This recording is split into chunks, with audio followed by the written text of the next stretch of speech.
Halo Sobat Berpikir, mari berpetualang dengan objek hukum bersama kami dari kelompok 5 Justisia. Di sini aku Sabel Ariela sebagai moderator.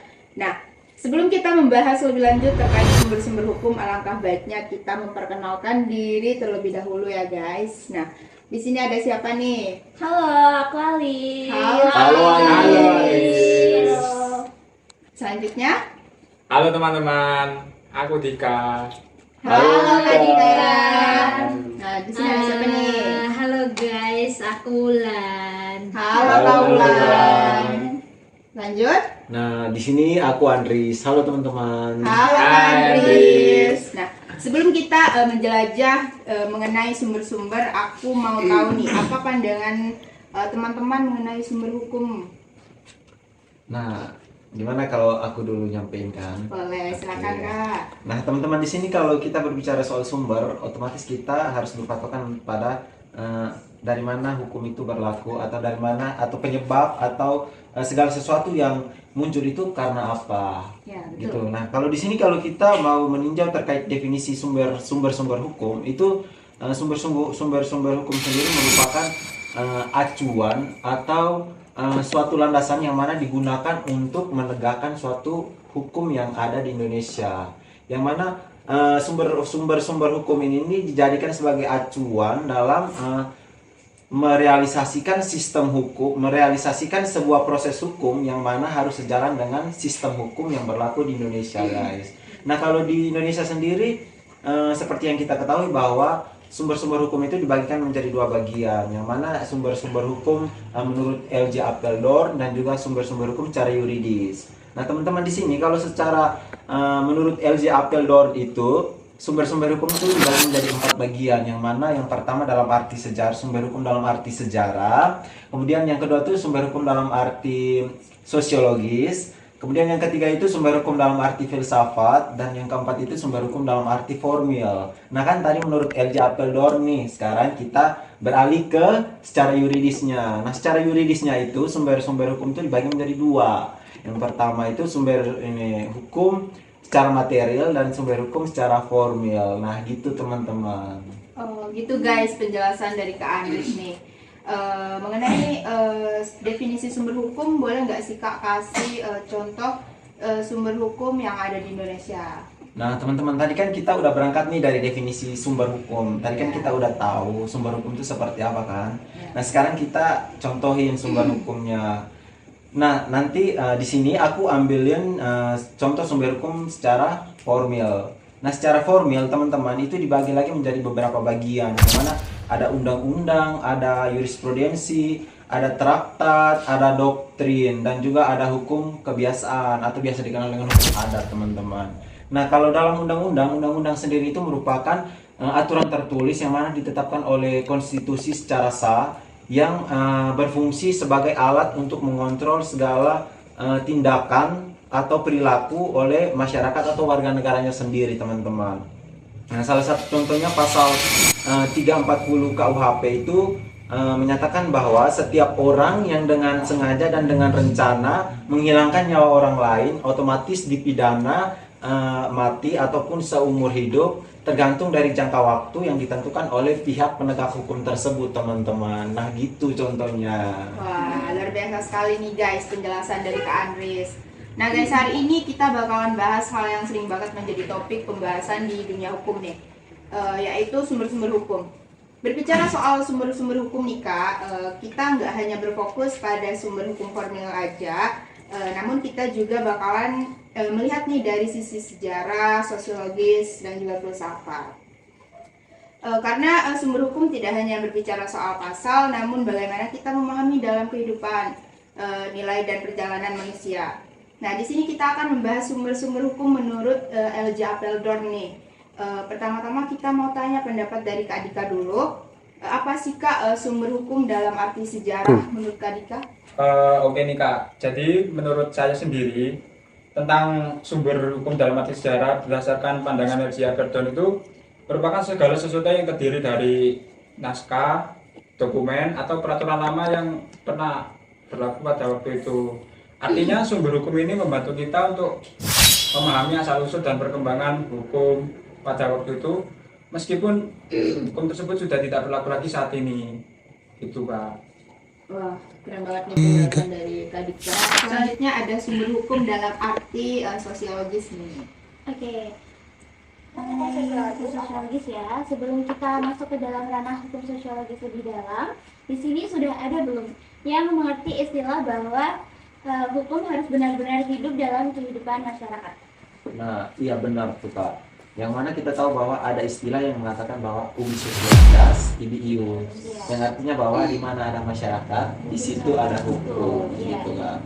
Ya, itu adalah inti dari sumber hukum sosiologis. Betul sekali Kak Andris.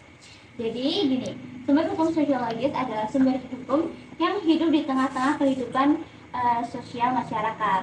Artinya, sumber hukum sosiologis adalah sumber hukum yang hidup atau terlahir bukan semata-mata cuman dari lembaga negara, tapi juga dari kebiasaan dan kebutuhan kehidupan sosial masyarakat. Jadi baik, di sini dalam arti bahwa sumber hukum dalam arti sosiologis itu terpusat dalam kebiasaan masyarakat atau kebutuhan sosial masyarakatnya kan Kak? Iya, betul sekali Kak Andries. Sebenarnya ada 4 contoh mengenai sumber hukum sosiologis. Yang pertama ada kebiasaan atau custom. Misalnya ada kebiasaan yang kemudian diakui sebagai hukum, yaitu kebiasaan hukum. Lalu yang kedua ada perkembangan ekonomi dan teknologi. Jadi munculnya undang-undang mengenai perlindungan data pribadi dikarenakan perkembangan internet. Lalu juga ada tuntutan sosial dan opini publik. Contohnya seperti revisi undang-undang dikarenakan oleh demonstrasi dan tekanan dari masyarakat. Lalu yang keempat ada nilai budaya dan kehidupan masyarakat. Misalnya ada aturan hukum yang mengatur pernikahan berdasarkan nilai-nilai yang dianut. Jadi intinya itu hukum sosiologis adalah faktor sosial yang menjadi alasan munculnya suatu hukum, seperti itu. Nah, selanjutnya di sini ada sumber hukum dalam arti filsafat. Nah, ada 3 pandangan mengenai hukum ini. Yang pertama pandangan teoritis, yang dimana isi hukum ini berasal dari Tuhan nih Kak. Dan yang kedua pandangan hukum kodrat, yang dimana isi hukum ini berasal dari akal manusia. Dan yang ketiga pandangan mazhab historis, yang dimana isi hukum ini berasal dari kesadaran hukum. Nah, sumber hukum ini kekuatan mengikat dari hukum, dan mengapa hukum mempunyai kekuatan mengikat, dan mengapa kita tunduk terhadap hukum. Oh jadi gitu ya Kak Bella terkait sumber hukum dalam arti filsafat. Ya, Berarti tadi dijelaskan bahwa sumber hukum dalam arti filsafat itu ada 3 pandangan kan Kak Bella? Ya, betul. Ya.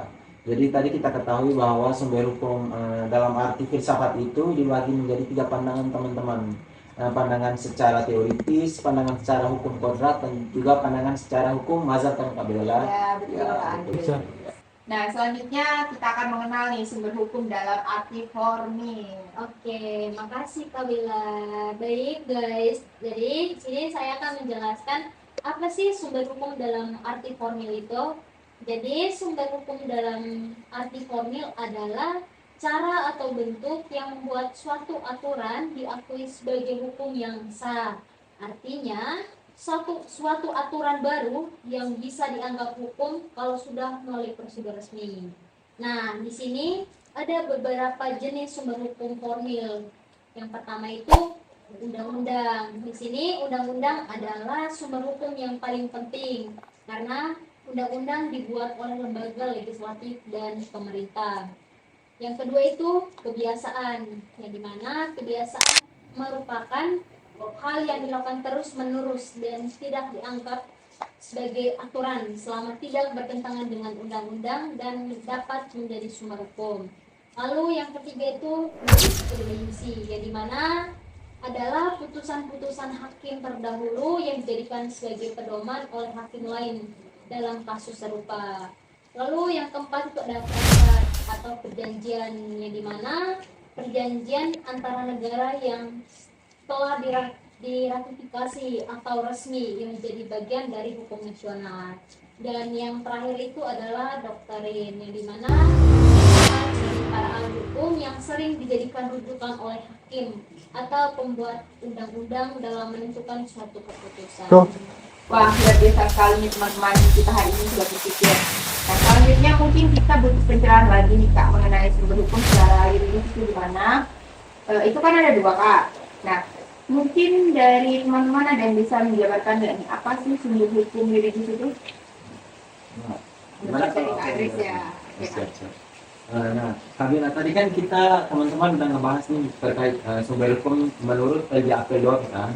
Nah, teman-teman, sekarang kita beralih ke sumber hukum secara yuridis. Nah, di sini teman-teman, sumber hukum secara yuridis itu dibagi menjadi dua kelompok, ada dua bagian. Yang mana sumber hukum formil dan juga sumber hukum material. Nah, di sini kita bahas dulu nih apa itu sumber hukum material. Nah, teman-teman, sumber hukum material itu terpusat pada atau berpatokan pada substansi hukum, hak dan kewajiban serta sanksi yang didapat oleh seseorang ketika melanggar hukum, teman-teman. Nah, contohnya hukum pidana dan juga hukum perdata. Nah, sekarang kita beralih ke sumber hukum formil. Nah, teman-teman, di sini sumber hukum formil itu merupakan sumber hukum yang berkaitan dengan prosedur atau tata cara dalam melakukan proses hukum. Nah, kan formil artinya formal kan teman-teman. Jadi secara tidak langsung sumber hukum formal ini mengatur terkait tata cara atau prosedur dalam menegakkan sebuah hukum atau melaksanakan sebuah hukum.